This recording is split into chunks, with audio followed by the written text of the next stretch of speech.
Doctor എന്താ കരുതിയേ? ഞാൻ ഓടി വന്ന് ഈ കാൽക്കൽ വീഴുവന്നോ? എനിക്കത് വെറും ഒരു ഓലപ്പാമ്പായ തോന്നിയത്. ഞാനൊരു മുന്നറിയിപ്പ് തന്നിട്ട് ഡോക്ടർ അതിന് ഒരു വിലയും കൽപ്പിച്ചിട്ടില്ല. ഇത് എന്റെ തീരുമാനമല്ലെന്ന് ഞാൻ പറഞ്ഞു കഴിഞ്ഞത്. വിശ്വസിച്ചു. അന്വേഷണത്തെ ഞാൻ സ്വാഗതം ചെയ്യുന്നു. അതിന്റെ റിപ്പോർട്ട് വരുന്നത് വരെ ഡോക്ടർ സീറ്റിൽ ഉണ്ടാവൂന്നറിയില്ല. അത് നമുക്ക് കാത്തിരുന്ന് കാണാം. അത് വിട്ടേക്ക്. നാളെ ഡോക്ടറുടെ മോളുടെ നൂലുകെട്ട് ചടങ്ങാണെന്ന് ഞാൻ കേട്ടു. അതെന്റെ വ്യക്തിപരമായ വിഷയമാണ്. ഓ, എന്ന് വെച്ചാ എനിക്കതിൽ കാര്യമില്ലെന്ന്. എന്നിട്ടാണോ ലക്ഷ്മിയമ്മ എന്നെ ക്ഷണിച്ചത്? നീലിമ മോള് സമയമുണ്ടെങ്കിൽ വരണം, മോന്റെ കുഞ്ഞിന്റെ 28 കെട്ടുന്നതിന്റെ ചടങ്ങാണെന്നൊക്കെ പറഞ്ഞത്. എന്തായാലും ലക്ഷ്മിയമ്മ എന്നെ ഓർത്തു. പുറത്തു നിന്ന് ഞങ്ങൾ ആരെയും ക്ഷണിക്കാൻ ഉദ്ദേശിക്കുന്നില്ല. 2 ഫാമിലി മെമ്പേഴ്സ് മാത്രമേ ഉള്ളൂ. അപ്പോ ലക്ഷ്മിയമ്മ എന്നെ പുറത്തുനിന്നുള്ള ഒരാളായിട്ട് കണ്ടിട്ടില്ലെന്ന് സാരം. നീലിമ എനിക്ക് പുറത്തുള്ള ആള് തന്നെയാണ്. അകത്തും പുറത്തും അല്ലാത്ത ചിലരുണ്ട്. അകത്തേക്ക് കേറാൻ നിൽക്കുന്നവര്. എന്നെ ലക്ഷ്മിയമ്മ അങ്ങനെ കണ്ടു കാണും. ലക്ഷ്മിയമ്മയല്ല കാര്യങ്ങൾ തീരുമാനിക്കുന്നത്, ഞാനാണ്. ലക്ഷ്മിയമ്മയുടെ തീരുമാനങ്ങളൊക്കെ അങ്ങ് കുതിരപ്പന്തി വീട്ടിലെ മതി. കുഞ്ഞിന്റെ മുത്തശ്ശി ക്ഷണിച്ച നിലയ്ക്ക് എനിക്ക് വേറെ ആരുടെ അനുവാദം വേണ്ട. വെറും കൈയോടെ ആയിരിക്കില്ല ഞാൻ വരുന്നത്. ഒരു ഗിഫ്റ്റ് കൂടി ഉണ്ടാവും. അത് കൈയിൽ കിട്ടിയ ഡോക്ടർ വിപിൻ എന്ത് പ്രതീക്ഷിക്കാം. ഗിഫ്റ്റ് എന്ന് പറഞ്ഞാ അത് ശരിക്കും ഒരു ബോംബ് തന്നെയായിരിക്കും.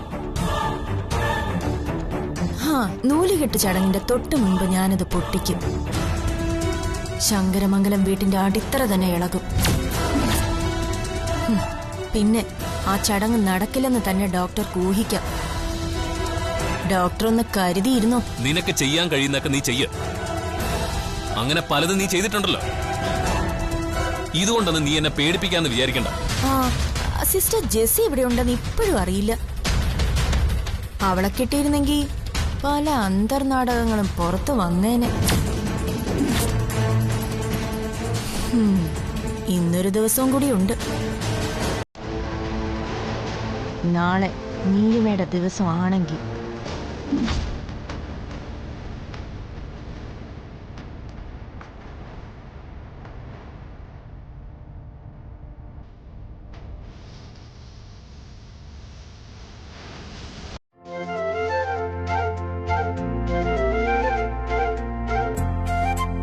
സാറേ,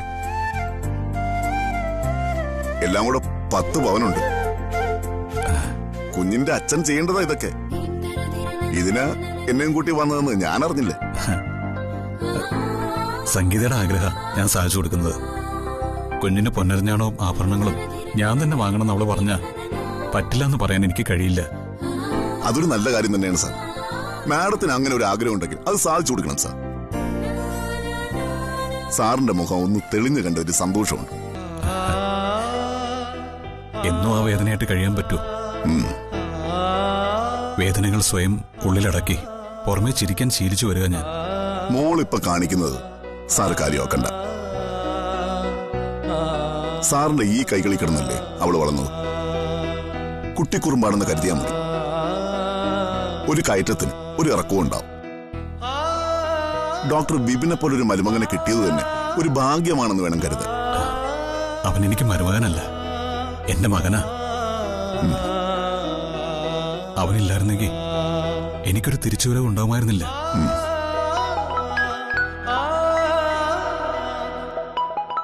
സംഗീതേ, പർച്ചേസ് കഴിഞ്ഞ് അങ്ങോട്ട് വരാൻ തുടങ്ങാം. താൻ പറഞ്ഞ പോലെ ഒക്കെ ചെയ്തിട്ടുണ്ട്. നന്ദേട്ടാ, അതിപ്പോ ഇങ്ങോട്ട് കൊണ്ടുവരണ്ട. പിന്നെന്ത് ചെയ്യാനാ? നാളെയല്ലേ ചടങ്ങ്. നമ്മളാ വാങ്ങിയതെന്ന് അറിയിക്കാനാണോ നന്ദേട്ടൻ ശ്രമിക്കുന്നത്? ഇവിടെ വെച്ച് നമുക്കത് വിപിനെ ഏൽപ്പിക്കാൻ കഴിഞ്ഞൊന്നും വരില്ല. എല്ലായിടത്തും ലക്ഷ്മിയച്ചിയുടെ കണ്ണുണ്ട്. നന്ദേട്ടനൊരു കാര്യം ചെയ്യ്, ഹോസ്പിറ്റലിൽ ചെന്ന് വിപിനെ അത് ഏൽപ്പിച്ചിട്ട് വന്നാ മതി. അതിന് പ്രയാസമൊന്നുമില്ല. പക്ഷേ സംഗീത, തനിക്കിതൊക്കെ ഒന്ന് കാണണ്ടേ? പിന്നെ കാണാൻ കഴിഞ്ഞൊന്നും വരില്ല. അത് താൻ ആഗ്രഹിക്കുന്നില്ലേ? എന്റെ ആഗ്രഹത്തിനല്ലല്ലോ പ്രാധാന്യം നൽകേണ്ടത്.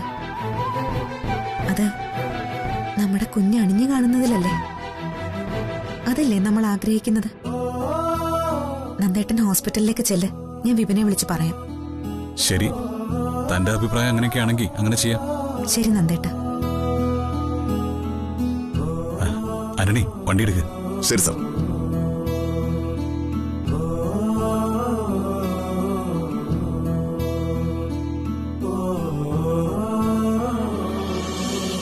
മോനെ, ഇത് സംഗീത ഏൽപ്പിക്കാൻ പറഞ്ഞതാ.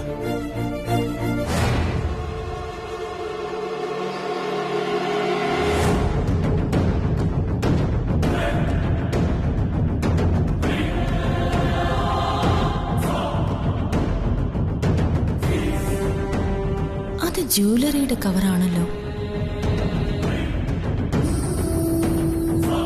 ഓ, നാളെ കുഞ്ഞിന്റെ നൂലുകെട്ട് ചടങ്ങാണല്ലോ.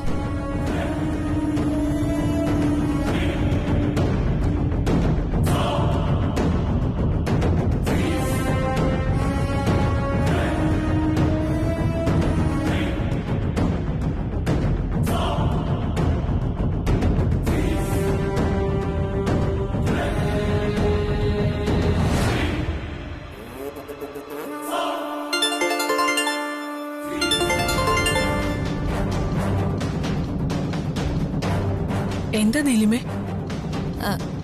നൂലുകെട്ടിന് കുഞ്ഞിന് ഓർണമെന്റ്സ് ഒക്കെ എടുത്തോ ലക്ഷ്മിയമ്മേ? ഓ, അതൊക്കെ വിപിൻ ഇന്ന് വരുമ്പോ കൊണ്ടുവരും.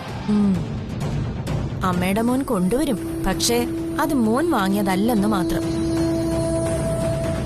അവനല്ലാതെ പിന്നെ ആര് വാങ്ങാനാ? കുഞ്ഞിന് പൊന്നു വാങ്ങി തരുന്നതേ നന്ദനും സംഗീതയുമാണ്.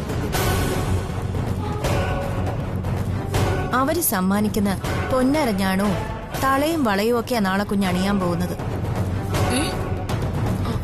നീലിമയോട് ഇതാരാ പറഞ്ഞേ? അത് ഡോക്ടർ വിപിന് സംഗീതയുടെ ഭർത്താവ് നന്ദൻ കൈമാറുന്നതിന് ദൃക്സാക്ഷിയാ ഞാൻ.